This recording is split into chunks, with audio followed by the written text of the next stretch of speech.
Hello అండి, good morning మీ అందరికీ. ఈరోజు ముక్కోటి ఏకాదశి మినీ షార్ట్ అయితే అప్లోడ్ చేస్తున్నాను. ముందుగా మీ అందరికీ ముక్కోటి ఏకాదశి శుభాకాంక్షలు. నైవేద్యాలు అయిపోయాయి. తర్వాత చక్కగా ఇలాగా దేవుడి దగ్గర పూజ చేసేసుకున్నాను. మీరు కూడా అందరూ పూజ చేసుకున్నారా?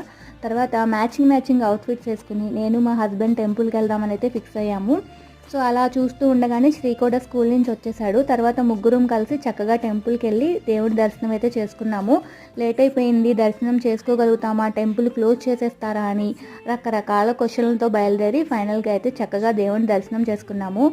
ఇక్కడ మీరు చూస్తున్నారు ఆంజనేయ స్వామిని. తర్వాత ఇక్కడ మేము ఉత్తర ద్వారం గుండా వెళ్ళి దర్శనం చేసుకున్నాం ఇక్కడ వెంకటేశ్వర స్వామిని. మేము ఏలూరులో ఉంటే మాత్రం ఆర్ఆర్పేట వెంకటేశ్వర స్వామిని ఇలా దర్శనం చేసుకుంటాము. అక్కడ కూడా చాలా బాగా చేస్తారు. చక్కటి ధ్వజస్తంభం, చక్కటి అలంకరణ చాలా బాగుంది. నాకు అన్నిటికన్నా ఈ టెంపుల్లో ఇలా నామాలు ఉన్నాయి బయట, ఎంత నచ్చాయో. ఫస్ట్ టైం చూస్తున్నా ఇలాగా. సో లోపల వెంకటేశ్వర స్వామి దర్శనం